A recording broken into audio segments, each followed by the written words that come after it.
आणि एक महत्त्वाची बातमी येते मुंबईतून। मुंबईतल्या जोगेश्वरी येथे जेएमएस बिझनेस सेंटरला आग लागली। आत्ताची महत्त्वाची आणि मोठी बातमी आपण बघतोय।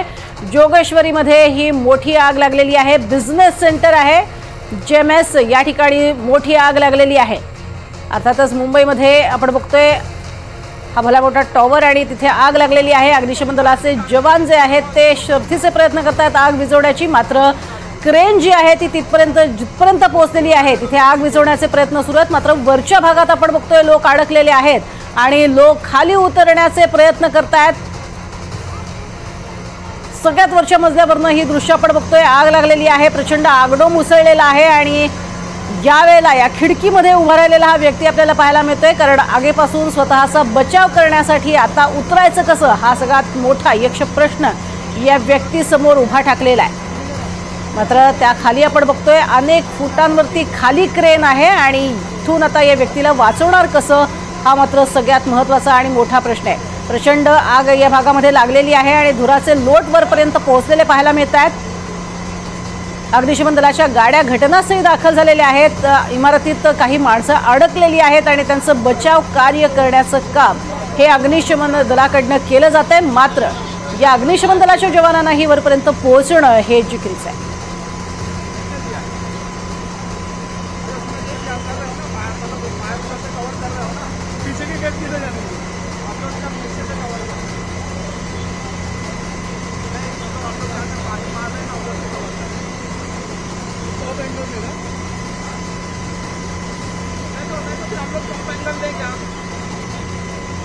जोगेश्वरीच्या जेएमएस बिझनेस सेंटरला आग लागलेली आहे आणि या ठिकाणी प्रचंड प्रमाणात आग विझवण्याचं काम हे अग्निशमन दलाच्या जवानांकडून सुरू झालेलं आहे।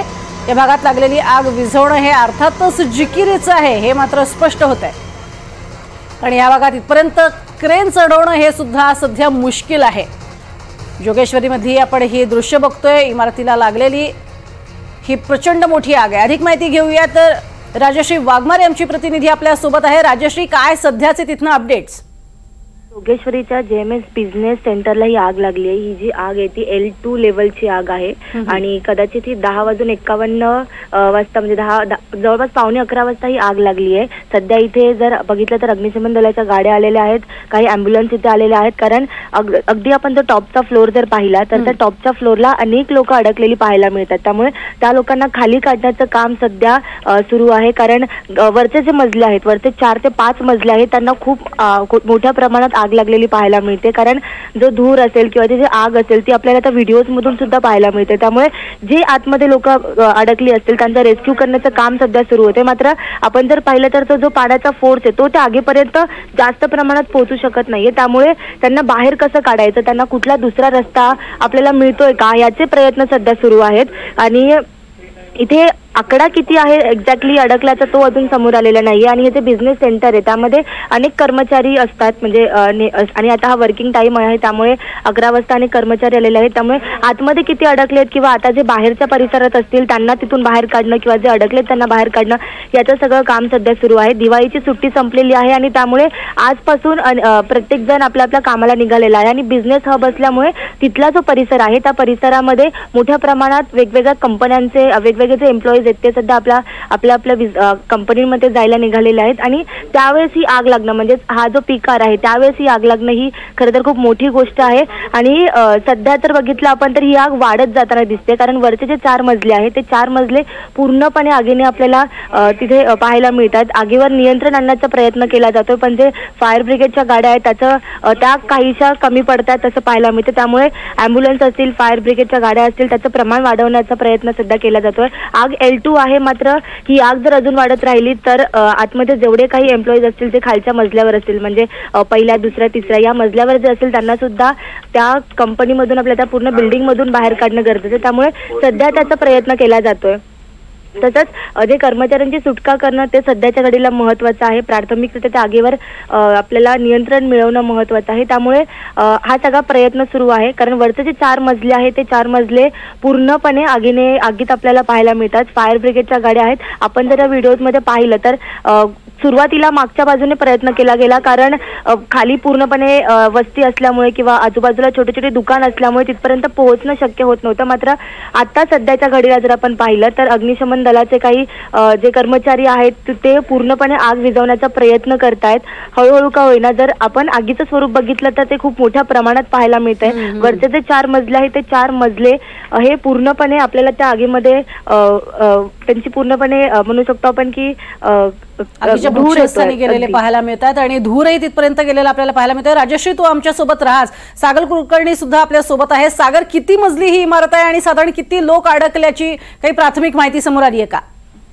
प्रज्ञा, हायराईज टॉवर असल्याची माहिती आता समोर येते आणि मुळात हा कमर्शियल आणि निवासी असं दोन्ही स्वरूपाचा बिल्डिंग आहे.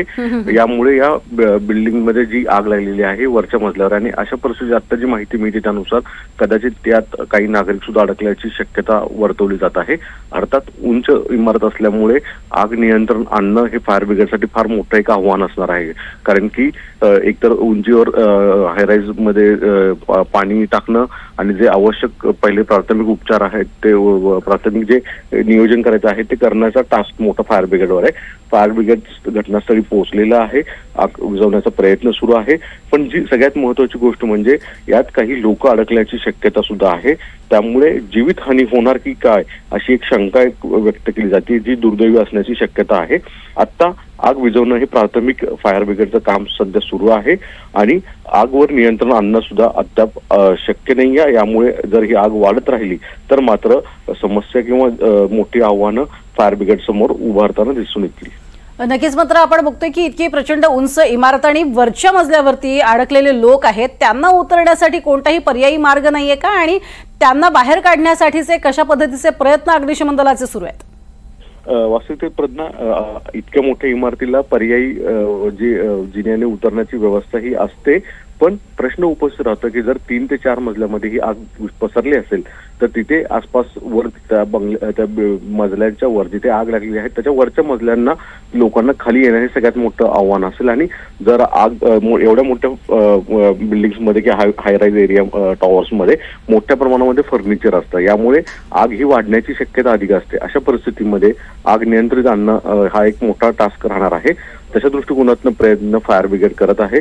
जे आता दृश्य पाहत आहे त्याच्यामध्ये आपणास दिसून येते की वरच्या जे मजले आहेत बरोबर शेवटचे जे मजले वरून दिसतात त्याच्या बरोबर खालचे 2-3 मजल्यांना ही आग आहे आणि धुराचे लोट आणि आगीचे लोट हे दोन्ही सगळीकडे दिसत आहेत.